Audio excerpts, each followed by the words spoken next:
Bismillahirrahmanirrahim. Bagaimana hukumnya bila seorang laki-laki menikahi Nasrani? Maksudnya perempuan non-muslim, apakah perkawinannya sah? Apakah dia melakukan hubungan tidak atau berzina? Baik. Bagaimana dengan Nabi Nuh, Nabi Lut dan Asiyah, istrinya Fir'aun? Baik. Mari kita lihat, ini pertanyaan bagus sekali dan dikomparasikan dengan kisah yang berbeda dan kias yang berbeda. Pertama, larangan menikah beda agama itu jelas sekali. Quran surah kedua Al-Baqarah ayat 221, posisi paling kanan sebelah atas. Quran surah kedua Al-Baqarah ayat 221. Oke, wala tankihul musyrikati hatta yu'min wala amatun mu'minatun khairum min musyrikatin walau a'jabatkum. Wala tunkihul musyrikina hatta yu'minu wala 'abdun mu'minun khairum min musyrikin walau a'jabakum. Ulaika yad'una ila an-nar. Ulaika yad'una ila an-nar. Allahu akbar. Wala tankihul musyrikat, jelas, dan jangan pernah nikahi perempuan yang musyrik. Jadi enggak boleh laki-laki muslim menikah dengan perempuan yang musyrik, itu enggak boleh, haram hukumnya. Laknya nahi di situ. Ya. Bapak Ibu sekalian, mana yang musyrik itu apa musyrik? Menyekutukan Allah kan?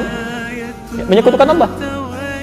Ya, bagaimana dengan orang yang mengatakan Tuhan itu ada bapaknya, ada anaknya, kan? Tuhan itu tiga, Tuhan itu bersyirikat. Itu yang paling musyrik luar biasa. Itu kezaliman terbesar. Innasyirka lazulmun azim, kan? Makanya kata Ibnu Abbas, tidak ada kemusyrikan paling besar, kezaliman paling besar di samping yang mengatakan Tuhan punya anak. Oke. Jadi kita langsung bisa jawab saja bahwa seseorang yang menikah dia dalam keadaan muslim, sudah tahu dalam keadaan muslim, kan? Kemudian dia menikahi hal yang dilarang di Quran, maka hukumnya maksiat. Di pernikahannya dipandang sebagai pernikahan yang maksiat, hubungannya masuk dalam kategori zina sepanjang dia tidak bertobat dan kembali kepada Allah Subhanahu wa taala. Dan fasakh hukumnya. Kalau diketahui dia harus dipisahkan. Ya. Kalau perempuan, hati-hati. Bahasa Qur'annya wala tunkihu, jangan dinikahkan. Artinya kalau ada anak perempuan menikah dengan non-muslim, kemudian terjadi pernikahan, bahkan bapaknya yang menikahkan, misal atau ridha saja, itu bukan cuma anaknya yang dosa, orang tuanya ikut dosa. Ikut dosa. Karena beban dari perempuan itu yang menikahkan walinya. Jelas ya? Itu walinya, hati-hati ya, hati-hati. Adapun kasus dengan Nabi Nuh itu berbeda, lain halnya. Ya, beda. Anda harus bedakan antara muslim dengan muslimah yang bermaksiat. Lain gitu kan? Ya. Nabi Nuh dalam keadaan muslim, dia berislam dengan baik, dalam keadaan sebelumnya sudah berumah tangga.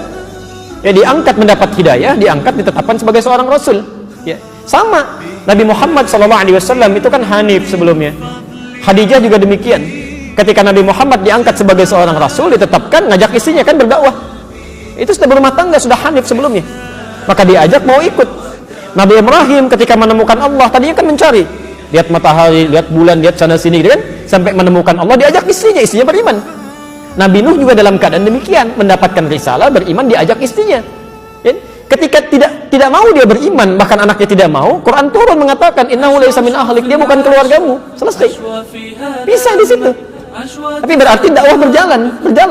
Ya. Sama dengan Asiyah kan? Asiyah dengan Fir'aun sudah berumah tangga sebelumnya. Ya, ketika Musa diutus didakwahi, Asiyahnya beriman, Fir'aunnya tidak. Ya kan? Cuma dia menyembunyikan imannya untuk berdakwah kan? Dia ajak dan sebagainya. Ya, itu poinnya. Itu poinnya. Tapi kalau misalnya seseorang sudah beriman sebelumnya, sudah muslim, ya, dan dalam keadaan belum menikah, tidak boleh menikah dengan pasangan yang bukan muslim, itu tidak seiman. Ya, dosa hukumnya. Dan bahkan, maaf, bahasa Qur'annya ulaika yad'una ilan nar. Nanti banyak madaratnya yang mengajak pada neraka. Hubungannya sudah salah, pandangannya sudah keliru, semuanya zina aja. Ya, haram gitu kan? Dan sebagainya. Dan segala perangkat kehidupannya akan kacau. Gak akan enak tuh. Gak akan enak. Ya. Tidak ada kemunafikan terbesar kecuali di satu tempat, mohon maaf ya, satu tempat ibadah pada Tuhan yang berbeda, tapi sama-sama saling mengingkari. Ya kan? Kita toleransi aja, nggak apa-apa, kamu ibadah di sini, saya di sini, kamu kamar sini, saya kamar sini. Tapi ketika berdoa di sini mengingkari, ya, yang itu nggak benar, ini yang benar. Jadi mengatakan itu nggak benar, ini yang benar. Nggak akan maslahat kehidupannya. Ya. Makanya kata Buya Hamka dulu, sesungguhnya orang-orang, maaf, yang terjebak dengan kemunafikan tingkat tinggi, yaitu orang yang hadir pada ibadah agama umat lain. Itu hipokrit paling tinggi kata beliau. Karena dia datang pada satu acara, hatinya mengingkari. Kok bisa hati orang mengingkari datang pada satu tempat yang ada? Ya. Anda diundang ke satu tempat, tapi Anda nggak suka dengan acaranya, segalanya Anda ingkari itu, tapi Anda hadir di situ, kan aneh itu. Ya. Itu paling aneh. Makanya pendiri Nahdlatul Ulama, Kiai Haji Muhammad Hashim Asy'ari, itu pernah menulis kitab. Beliau punya 19 kitab. 19 kitab. Dari 19 kitab ini, kitab keduanya namanya judulnya Risalah Ahlus Sunnah wal Jamaah. Halaman ke-14, paragraf yang pertama bagi 1 sampai dengan 4. Posisi paling kanan sebelah atas.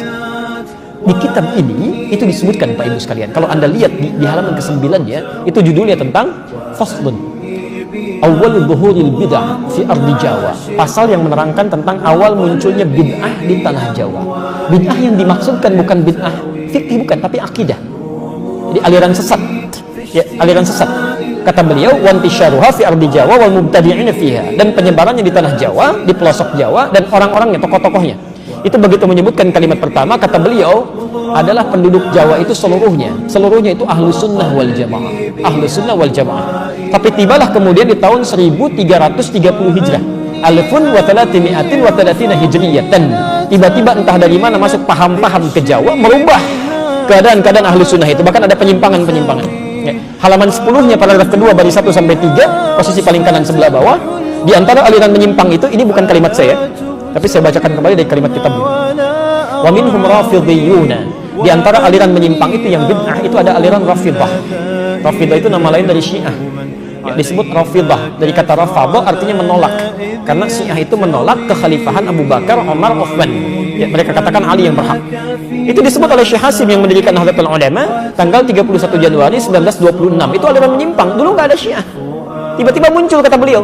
Ya sebuna Sayyidina Abu Bakr wa Umar radhiyallahu ta'ala anhuma. Ya, mereka seringkali mencela ya kekhalifahan Abu Bakar dan Umar, semoga Allah meridai kepada keduanya. Wa yubalighuna Ali bin Abi Thalib wa ahli baitihi.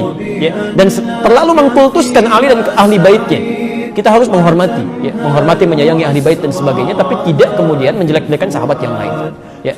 Tapi yang menarik di halaman 14, Masya Allah, Anda bisa pastikan, kata beliau, bahkan ditemukan ada orang-orang ya, yang ikut-ikutan ilal kanais. Maaf, ya, ke gereja.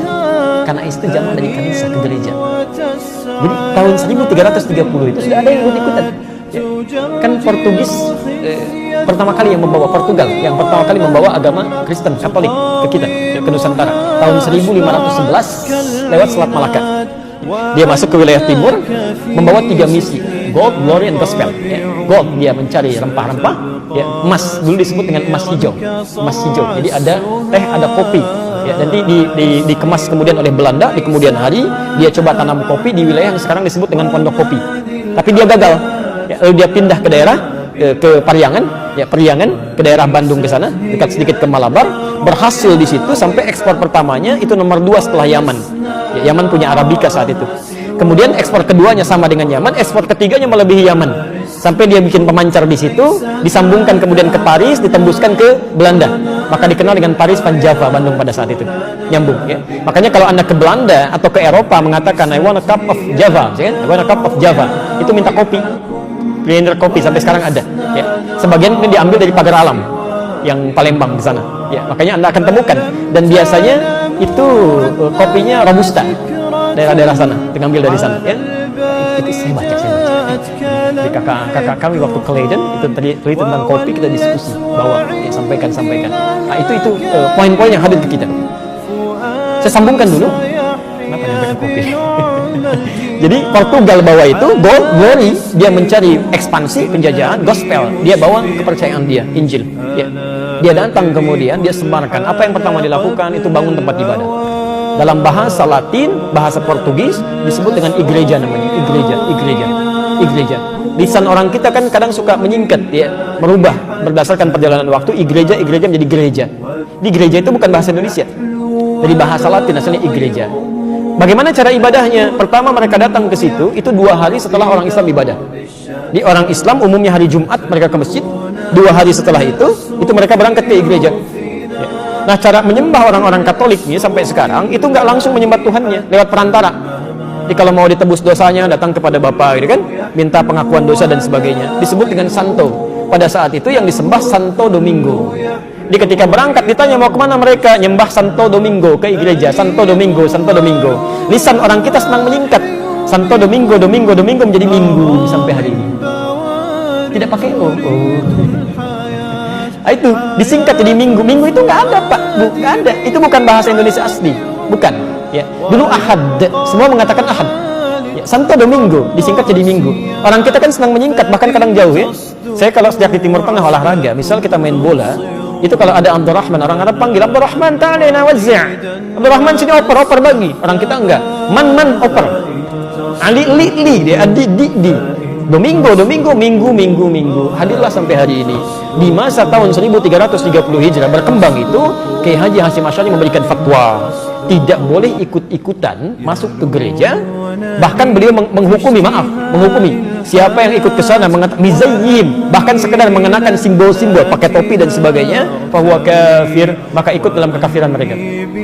Man tasyabaha biqaumin fahuwa minhum. Itu keluar fatwa. Ya. Hati-hati Bapak Ibu sekalian, hati-hati ya. Ini tidak mudah. Nah, yang jadi persoalan sekarang, kok bisa sekarang semakin berkembang? Ya. Saya nggak bisa memahami itu. Mohon maaf, saya tidak bisa memahami sampai hari ini. Kok bisa adzan berkumandang di tempat ibadah orang lain? Buka puasa di tempat ibadah orang lain, ngapain? Pantasan orang-orang singgah di masjid habis dibawa ke tempat ibadah agama lain. Ya, sholawatan di tempat ibadah agama lain, kan kacau situasi seperti itu. Ya. Itu nggak tepat ya, itu tidak tepat. Nah, jadi maksud saya, tolong jangan sekali-kali dikiaskan sesuatu dengan hal yang berbeda, itu salah. Al-qiyas ma'al fariq batil. Menganalogikan sesuatu dengan yang tidak tepat itu hukumnya gugur. Jadi jangan sampai dikiaskan menikah dengan laki-laki atau perempuan non-muslim, dikiaskan dengan kisah Nabi Nuh atau kisah dengan Asyah dengan Fir'aun, itu kias yang berbeda, dua hal yang salah.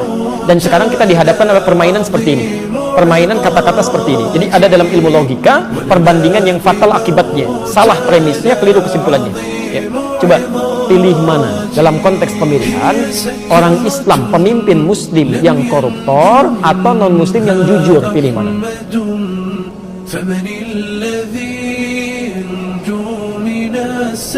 Kan? Pelan-pelan. Itu nggak ada jawabannya. Karena pertanyaannya salah. Pertanyaan yang keliru melahirkan jawaban yang salah. Kalau Anda ingin membandingkan sesuatu dalam kaidah ilmu logika, itu harus apple to apple, harus sama. Jadi kalau Anda bandingkan orang Islam yang jujur, bandingkan dengan non-muslim yang jujur, fair itu. Jadi kalau Anda bandingkan misalnya orang Islam yang koruptor, bandingkan juga dengan non-muslim yang koruptor.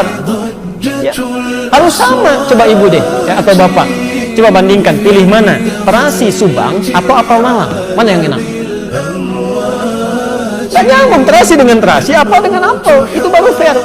Nah, sekarang kita pikiran untuk diacak, lebih baik non-muslim yang gak dapat hidayah tapi jujur dibandingkan dengan orang Islam yang koruptor. Emang semua orang Islam koruptor?